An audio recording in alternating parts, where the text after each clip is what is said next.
You're listening to The Mark Reardon Show on 97.1 FM Talk. Welcome back to The Mark Reardon Show. Brad Young in today, and I always enjoy getting a chance to talk to my friend George Rosenthal over at ThrottleNet. Hey, George, how you doing, buddy? Very good, very good. Great to talk to you, and thanks so much for having me on. Happy Friday. Happy Friday, sir. Always love talking to you. You know, it's really funny. When we had the CrowdStrike computer virus that was hitting a couple of years ago, I was on the air, and there were people here in our studio under the desk trying to fix the computers and banging on stuff while I was on the air. And then when I called to do an interview with you, I think you were at like the Federal Reserve or something trying to get their computers up. And I was thinking of that this week because as I was looking over a story, I think it was from Wired magazine, talking about the top computer viruses in history. It was kind of a trip down memory lane, and I don't necessarily want to go through all these, but when you think about some of these big computer viruses that have hit us over the years, which impacted you the most in terms of trying to help out clients of ThrottleNet? Oh, man, it's been such a journey for the last 25 years through IT. And you're right. Viruses are no longer a thing now. But in the early 2000s, they were devastating industries all over the world.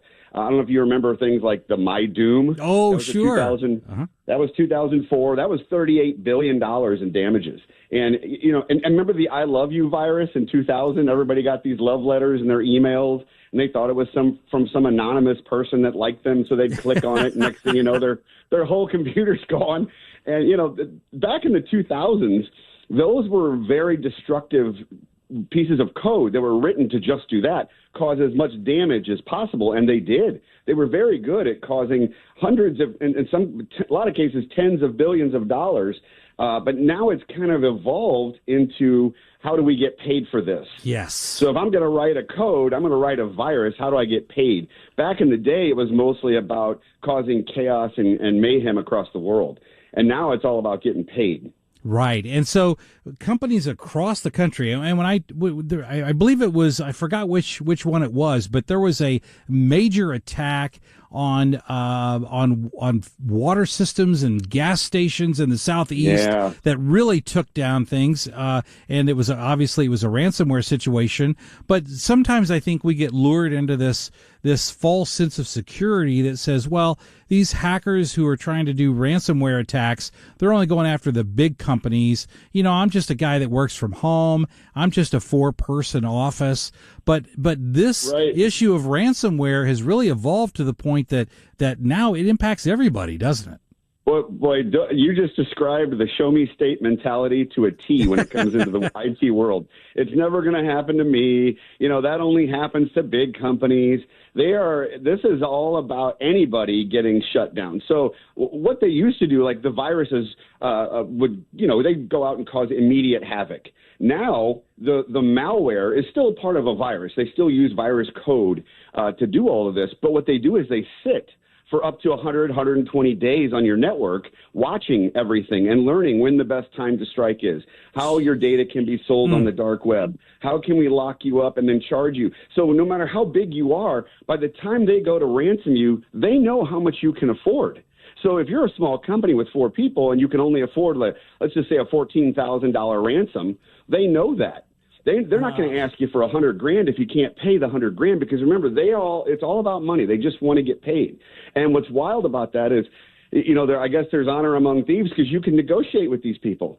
And you say, look, I only have insurance, cyber insurance, that's going to cover 25% of what you're asking for. Can we settle for that? And if you've gone through all the necessary ways to try and recover your data and try and get back on, the last thing you want to do, obviously, is pay them. And the FBI even says don't do that. But if you have to, you got 72 hours to negotiate with these people. But it's wild how just the evolution of the virus has now changed. And now there's no such thing really as a virus. It's more different types of malware that can ruin your business and your personal life. Hey, George, okay, the latest thing I've seen is email. Now, this came to my work email, and it was supposedly from Vanguard, which, of course, it wasn't. And it might have been misspelled, the U and the A. Yep. But when you first look at it, you don't really notice it, and it's at your work email, and you think they're like, okay, well, if you click here. But the world has become so paranoid that I don't click on stuff anymore. I mean, I've just jinxed myself. But but you're so right. The fact that it got sent to work, and that's who we have. So that's what made me think of it, was when you were talking about them being on the system for 120 days. Even if somebody just tunes in for a while, they can see what the company uses, what their services are, and then they can use whatever that name is to try to get to an employee to get in. Absolutely. In fact, right now, the biggest danger is business email compromise. It's essentially spoofing an email to do exactly what you just said. Maybe it's not a W that's in the email address, but it's two V's next to each other that makes it look like a W. They will spoof an email address, but they've also done research, like you said. I've gotten the same kind of emails. And what's wild is we have to ignore 99% of what comes across our email box from now on. And I think, obviously, that's going to lead to a lot of things like AI helping us search through emails and doing a lot of research on links before they're clicked on with AI and so forth to identify, a bad or malicious sites that you would go to. I think a lot of that's going to change. But for right now, as it stands today, you can't click on anything unless you validate it yourself, meaning, go to USPS.com and put the tracking number in yourself. Don't click on an Amazon email. Don't click on any text messages. I get them constantly where it says, hey, we're having a picnic next weekend. Can you come? And they're wanting you to reply to make sure you're a real person, and then they'll start feeding you a link or so to infect your phone.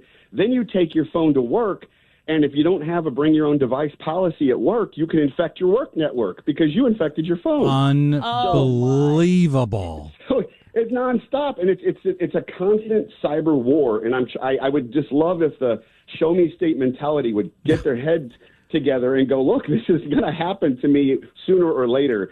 What it comes down to is how prepared are you to recover from the attack? And we're talking to George Rosenthal, co-owner of ThrottleNet. And George, I want to give one other quick story, and then I want to ask you about how folks can reach out to you. But in our current age of AI, I've read a lot of stories, George, where people, the scammers, the hackers over in Asia and Central Europe are using ChatGPT and other AI formats to format the emails where they used to sound like pidgin English and you could spot them a mile away. Yes. But now they sound perfect English because these guys are using AI to write the spam emails.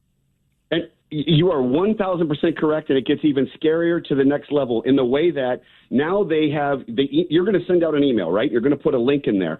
I'm going to click on that link and go to a website. I need that website to look as legitimate as possible. Yes. They are not even coders, and they're having AI write the website to make it look as legit and straight up as possibly can be. Then you have to then put software or malware onto that machine, right? Well, you used to have to be a coder, a software developer. Now AI will write the ransomware for you. Oh, unbelievable. Jeez. Oh, So that's literally, disgusting. you could have zero education in IT. And if you know how to get on the dark web and you know how to use AI prompting correctly or incorrectly, obviously in an unethical way, but if you know how to do that, you can wreak havoc on anybody you want. I mean, for $400 on a Bitcoin account. So if you have a digital wallet, you put $400 in Bitcoin. If I go on the dark web for $400, I can have a ransom attack set on any IP address I want. So if I'm a disgruntled worker and I know my IP address at my office, for $400 I can shut the whole company down. Jeez, So, George. and then you add on the fact that they're picking these employees and they're pitching them in saying, look, we're gonna ransom your company for $500,000. We'll cut you in $100,000 if you give us your password to get on your network, or just click this email. We'll give you a good portion of the ransom if you do it. Now, you'll go to prison for a very long time if you're caught, and you will get caught, especially if you're doing that here in the United States. But that's what they're doing. It's all these different tactics. And every month is a different way that they figured out how to con somebody and to getting into the network. And that's what it's all about. It's just getting into the network, sitting and watching and waiting, and then, of course, jumping on it and getting as much money as possible. We're talking, of course, to George Rosenthal, co-owner of ThrottleNet. And, George, if folks want to reach out to ThrottleNet to find out what you can do to help them, how can they do that? ThrottleNet.com, and you can go to ThrottleNet.com/971, We've got a great 14-minute live tour of the dark web there. If you've never seen the dark web, I would highly encourage you go to ThrottleNet.com/971. And at the bottom of the page is a video that we did a tour. We took all the precautions necessary, but we did it so that people can really see what's out there.